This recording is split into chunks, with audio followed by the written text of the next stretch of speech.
Alors ça, on a déjà fait. Cliché, on a déjà fait. Calais à Bichoul, on a déjà fait. On avait parlé du lait pasteurisé, tout ça. On n'a pas parlé du lait pasteurisé, Marco? On n'a pas fait ça? Bon, alors on attaque. Allez, alors. Donc, le Kelly Cheney. Donc, nous, on a vu par rapport à. Si on n'avait pas étudié la Lachot Shabbat, on aurait dit, bah, tout ce qui est bouillant, ça cuit, et voilà, quoi, c'est tout, point barre. Et puis Tom, il a écrit dans la Gemara, ouais, c'est quelque chose que les poskim, ils ont suivi, c'est écrit dans la Gemara, les Rishonim suivent, etc. Mais non, ça dépend. Il y a quelque chose qui peut faire 80 degrés, mais si c'est Keli Sheni, ben, ça ne cuit plus. Quelque chose qui peut faire 60 degrés, si c'est Kli Rishon, ça cuit.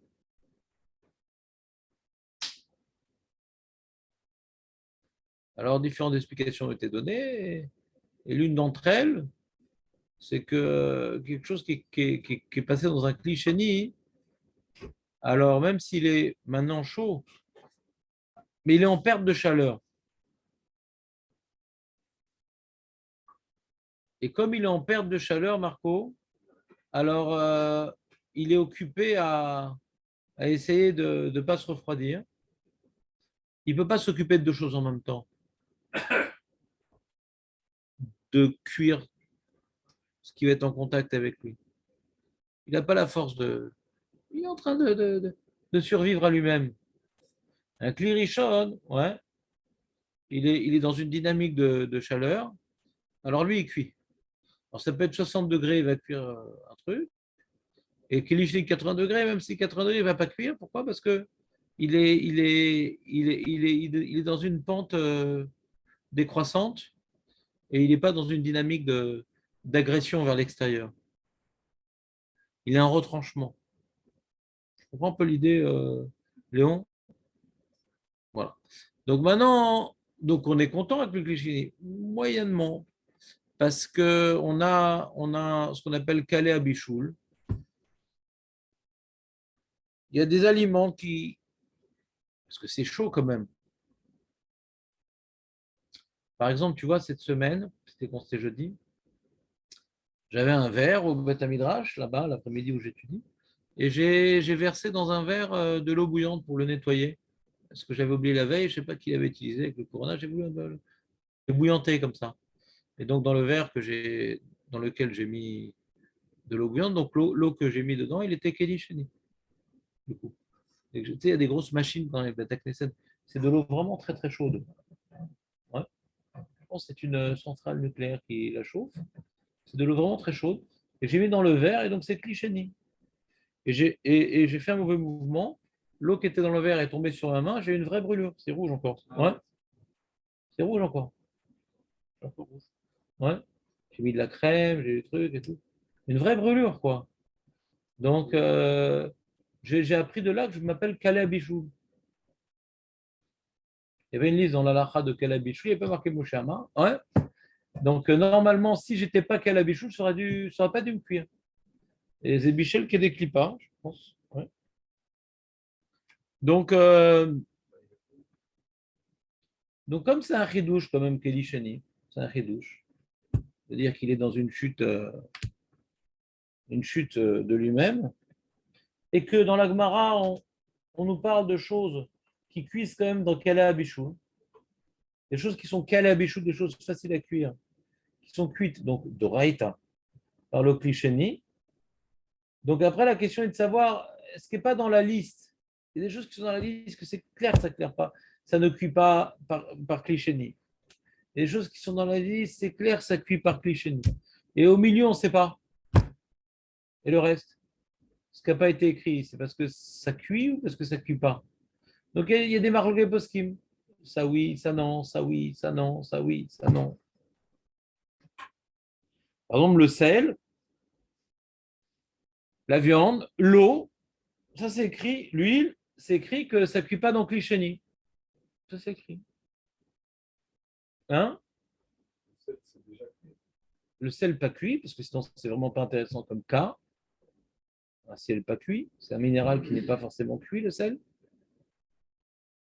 Si tu ne sais pas imaginer, tu feras un petit article Tu liras un petit article sur Wikipédia, toutes les différentes sortes de sel. En tout cas, on parle du sel qui n'est pas cuit, bien sûr, sinon c'est pas intéressant comme cas. Et on parle de la viande qui n'est pas cuite, sinon c'est pas intéressant comme cas. On parle de l'eau qui n'est pas cuite, même fin de phrase. On parle de l'huile qui n'est pas cuite. Et là, dans ça, on dit que si tu mets dans Kélicheni ou dans un bain-marie de Kélicheni, c'est tranquille. Ça s'appelle pas calé à bichou. Mais par contre, il y a des choses qui sont calées à bichou. On parle de l'anchois là-bas, ouais, un petit poisson, etc. Que le Kélicheni est cuit. Moi, je peux pas chez l'auto. Donc, il y a plein de choses au milieu. Qu'est-ce qu'on fait? Alors, lui, il explique le Rav Meloul. Nous avons déjà mentionné que réchauffer un plat ou un biberon au bain-marie est certainement autorisé dans un Kélicheni. Nos sages ont statué que le glycéline n'a pas la capacité de cuire les aliments, même crus, qui y sont plongés, excepté ceux qui suivent facilement, et que l'on désigne généralement par calé à bichou. Ainsi, il est parfaitement permis de verser de l'eau froide seulement dans un verre contenant de l'eau très chaude. J'ai de l'eau de glycénie, je mets de l'eau froide dedans, et ça reste à une température de plus que 45 degrés. Si c'était Clirichon, ça aurait été bichou, j'aurais cuit l'eau froide. Comme c'est Clicheni, on dit que Clicheni, ça ne cuit pas l'eau. Ça s'écrit sur l'eau.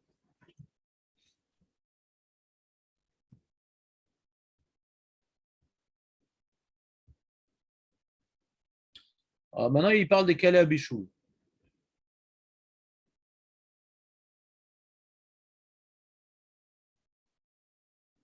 On dit, la majorité des éléments, on ne sait pas déterminer avec certitude s'ils le sont ou pas faciles à cuire. Certains d'entre eux faisant encore objet de discussions entre les différents décisionnaires. Ainsi, selon plusieurs avis, évitons de les placer quand ils sont crus dans un cliché ni chaud pour ne pas risquer de transgresser l'interdit de Mevachel. Citons quelques exemples. Les œufs crus et les feuilles de thé sont généralement classés comme des aliments qui cuisent facilement. Les œufs crus.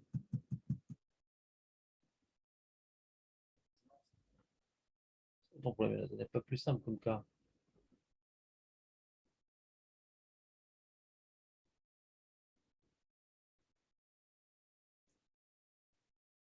Tu as une question, Jean? Alors, on continue.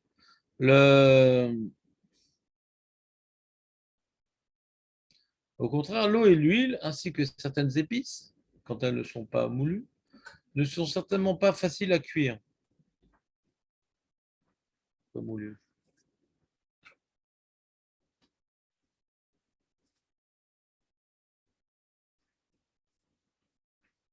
On peut donc les plonger dans un cliché sans risque, quelle que soit sa température. L'eau et l'huile. L'eau et l'huile, ce n'est pas un problème dans le cliché. Le lait pasteurisé, même froid, n'est pas non plus considéré comme un élément que l'on peut cuire facilement, à l'opposé du lait froid, selon certaines opinions. Il y a une marloquette sur le lait frais. Lait pasteurisé, c'est bon. C'est déjà cuit, donc il y a une bichou, harbichou, on est etc. Mais si c'est du lait, je ne sais pas où vous avez vu aujourd'hui du lait qui n'est pas pasteurisé, je ne sais pas si ça existe encore, à la ferme, quoi. Mais donc, il dit, c'est intéressant, donc quand il est pasteurisé, donc le lait qu'on a dans le commerce, tu veux le réchauffer au bain-marie pour un enfant, ouais, de Clichénie, bien sûr, pas de Clirichon. Donc, tu viens prendre ta bouilloire, tu verses dans un kéli, donc le cli en lui-même, il est Clichénie, tu mets dedans un biberon avec du lait pasteurisé, ouais. Alors, c'est moutard,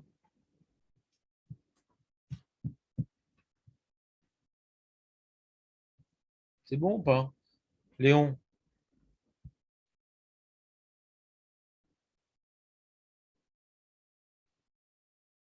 Il dit tous les liquides précédemment cuits. Ouais, bien qu'on dit Yen Bichoul, Yesh Bichoul, Achar Bichoul dans l'art, bien qu'on dit qu'il y a Bichoul après Bichoul dans quelque chose de liquide. Mais dans Kéléchéni, on n'est pas marqué. Si c'est une soupe, si c'est du lait pasteurisé, si c'est toutes les choses qui ont déjà été cuites, même que c'est froid maintenant, on peut les réchauffer avec Kéléchéni.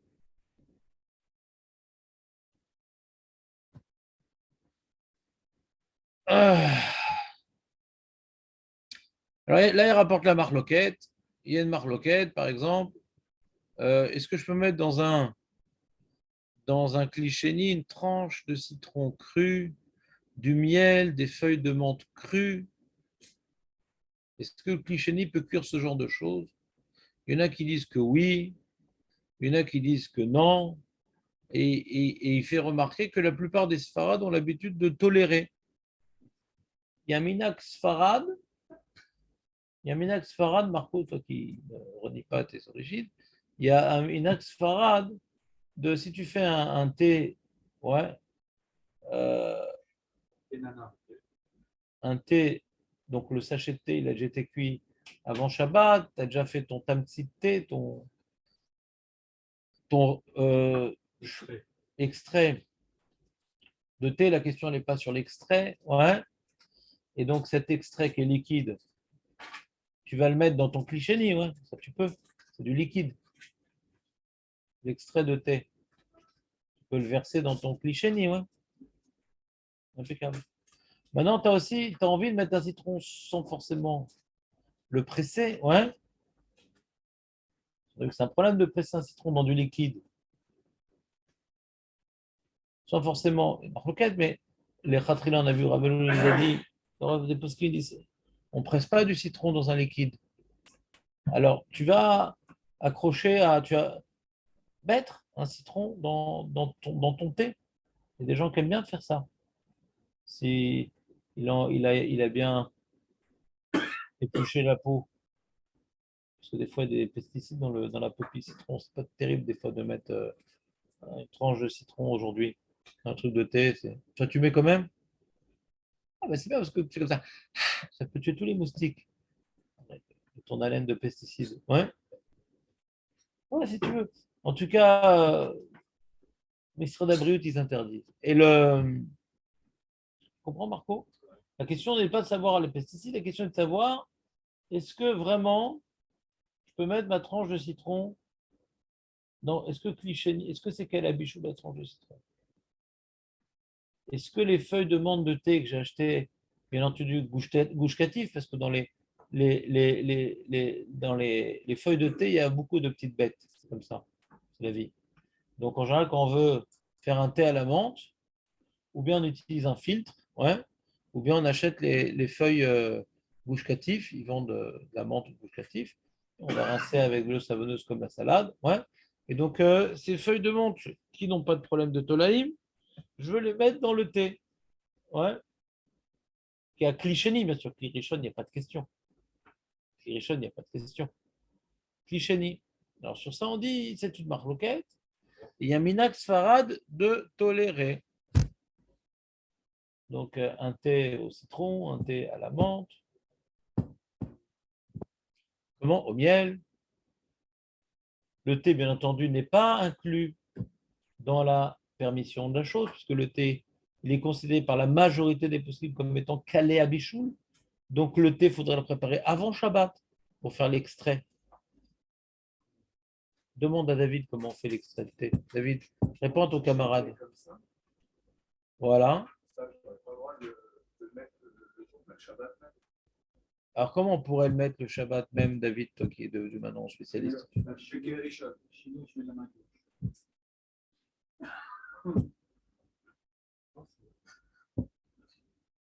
Ouais, David, plus sérieusement. Allez. Mais c'est quoi, tu sais pas? Tu bois jamais de thé Shabbat? Ah, d'accord. C'est elle le rabbin. D'accord, c'est elle le rabbin. C'est bon. Donc même quand tu viens ici, c'est uniquement pour seconder ta femme. Ouais. Vas-y, Jonathan. Donc, on va voir dans la suite du livre que c'est une marloquette, mais la majorité des poskim disent que klish lishi, ouais, faut pas faire de chichi avec klish lishi.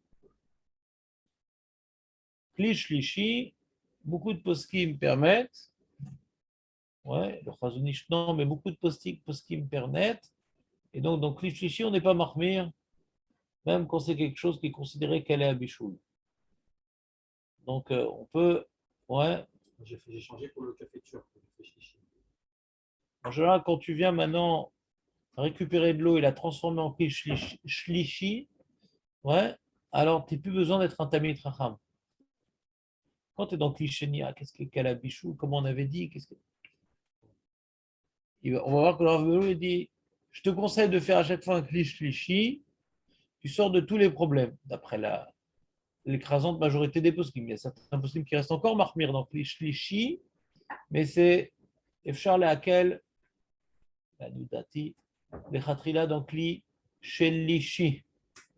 Donc fais Klish-Klishi, si tu avais à l'origine de l'eau chaude, elle restera encore très chaude. Elle deviendra peut-être même buvable. Des fois, de l'eau chaude, donc tu as besoin même de faire Klish-Klishi pour la rendre consommable. Des fois, tu te brûles les lèvres et la langue. Ouais. Ouais. Ouais. Alors, il dit comme ça, préparation du thé pendant Shabbat. Les feuilles de thé crues sont considérées comme un aliment qui cuit facilement, qu'elle Bichou n'a donc strictement pas le droit, d'après la Torah, de verser de l'eau bouillante. Dessus, Irum et Kli Rishon, c'est assou, même de plonger dans un Kli Par contre, on permet de verser de l'eau chaude prenant un Kli voilà. T'as vu ou pas, Nathan? Parce que ta question, c'est incroyable.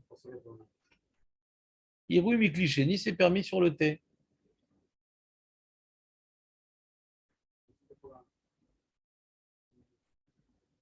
Combien de préparer avant Shabbat, et sans mettre en sous le feu. C'est avant, il convient. Il est là pour te piéger. Il convient donc de préparer avant Shabbat de l'essence, pas des extraits. Tu as vu, il a dit un terme plus intéressant. De l'essence de thé, mais avec le prix de l'essence, tu as voulu prendre un autre terme, ouais. En la mettant sur le feu, ou au moins en versant sur les feuilles de l'eau bouillante, en versant sur les feuilles de l'eau bouillante, afin qu'elle soit déjà cuite et filtrée. Il est préférable de laisser ensuite cette essence sur la plaque ou le récipient qui la contient pour qu'elle reste chaude ou tiède durant tout Shabbat. Oh là là, tu te rends compte? C'est compliqué quand même. Non, moi je dis pas ça, moi. Moi, je ne fais pas de thé. Moi, je prends pas de thé. J'ai arrêté de prendre du thé. On préparer la veille et tout, il y a plus de suite.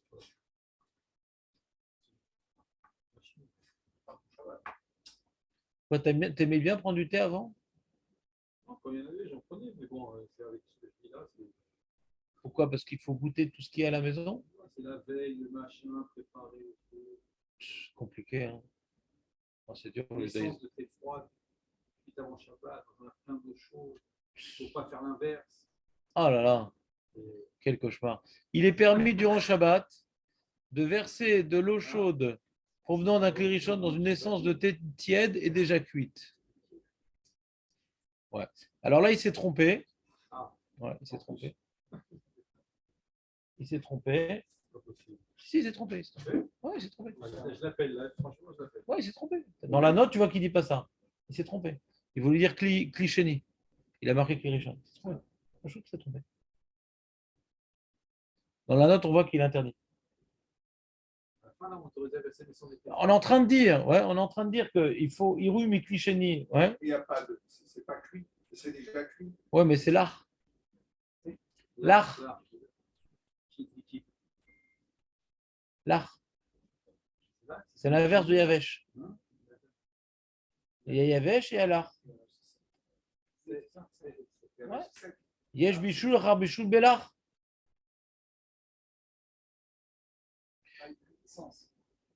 Et quand maintenant c'est l'art, c'est quoi les définitions? Quand c'est l'art,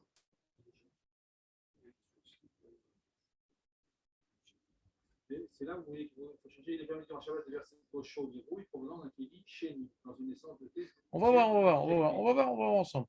On continue. On est autorisé. Une seconde. Non, on ne marque pas. Au crayon noir. Non, c'est beau. Dommage. C'était pas ici l'erreur, c'était après.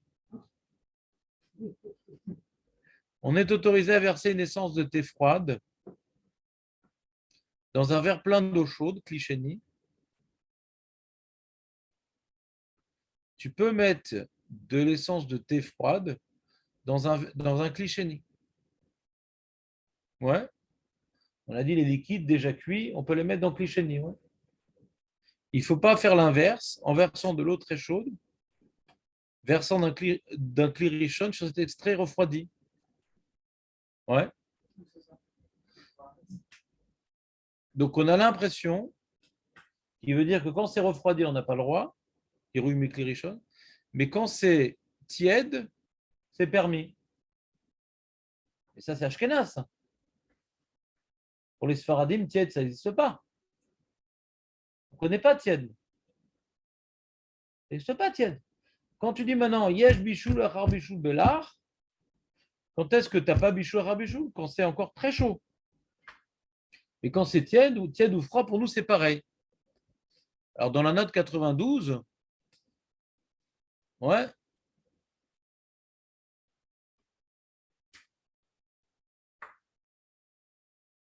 Il dit, pardon, il rapporte au nom du Rav Ben Sion, Aval en liten betrila et tatamsit velarod alea mikeli rishon, kevan che irouy mevachel kedel klipa. Il dit, mais fourrage, en la sotete. Aval bediavad, si tu l'as fait, tu as versé d'un kli rishon sur l'essence de thé, mais kli rishon al tamsit moutar lishtot. Parce qu'on peut s'appuyer sur les rishonim, que en bishul rar bishul belach. Bediavad. Quoi? Ouais. Dans la note 92, il dit l'achmir l'iten davar chez nomushal beklisheni mamaim bede chashash af beklisheni chez bo mikol kom gvar oskir les arbe poskim le skirul.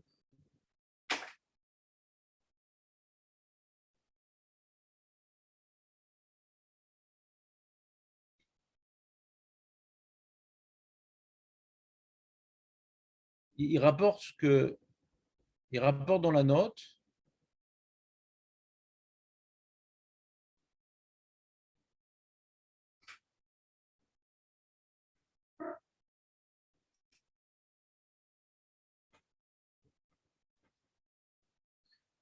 mikol comme gvar oskiru sharbe poskim lo iskiru velo chashashu le chamrazu ובפרט imeno roteach mamash novembre betesef des clichés à filou malé retirout qui en shaya klirishon eno mevachel. Ouais. Il y en a qui disent que Kalabichou, le thé, c'est pas évident que c'est Kalabichou. Après, il rapporte, c'est pour ça que le Rav Betzion, il permet de Iten tamtsite kara ou maim karim ou khalaf kar beklisheni shesh bo maim chamim afsher tzoledet baem aval en liten betrila et tamtsit velarotem klirishon kevan shiru mivashel kedek lipa bidavet imira meklirishon tamtsite mutar lishtot kevan shefshar lismoch al dat harishonim she'en bishul achar bishul belar velachen c'est dat harashbam asover. Alors le Rashbam, lui, c'est encore une autre couleur, le Rashbam. Écoutez, ça peut vous embrouiller, mais c'est pour la connaissance générale, c'est intéressant. Celui qui veut des connaissances générales, c'est intéressant. Celui qui veut de la crotte les mains, c'est qui bouge ses oreilles. Le Rashbam, lui, pense que Irouille, c'est pas Mevachel. Irouille Mikliréchon, c'est pas Mevachel qui est décrit pas. Le Shulchan n'est pas passé comme ça. Le Shulchan, il pense que quand tu as un Klirichon, ouais, tu viens maintenant verser ta bouilloire là, chaude, c'est un Klirichon. Est-ce que maintenant ça cuit, ce fouettage de Klirichon, la Kedeklipa ou pas? La Lacha, oui. Il y a une opinion qui dit que non. L'air, déjà, ça le transforme Klisheni. D'accord? Donc, il utilise ça, le Rav Ben Sion, pour permettre Bediavad, quand j'ai versé de Klirichon sur le Tamtsite. Pourquoi? Parce que j'ai le Rashbam qui dit que Hirouille mais Klirichon, c'est pas Mevachel. J'ai le Tamtsite qui est déjà Mevouchal.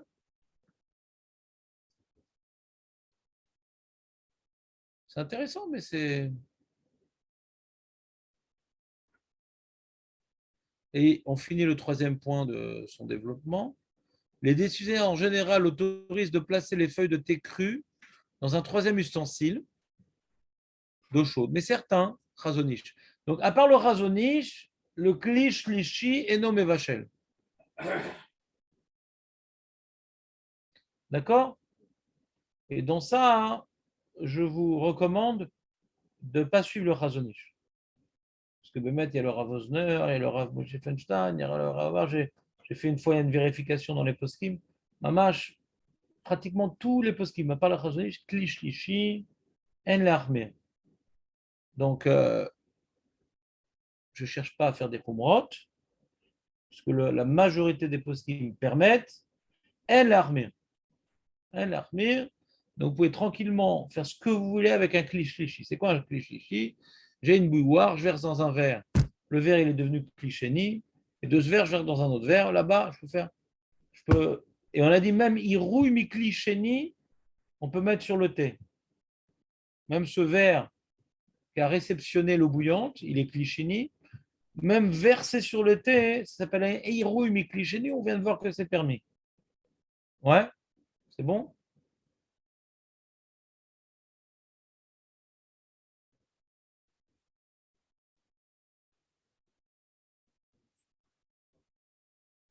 Voilà, on va s'arrêter là, il est déjà un peu tard.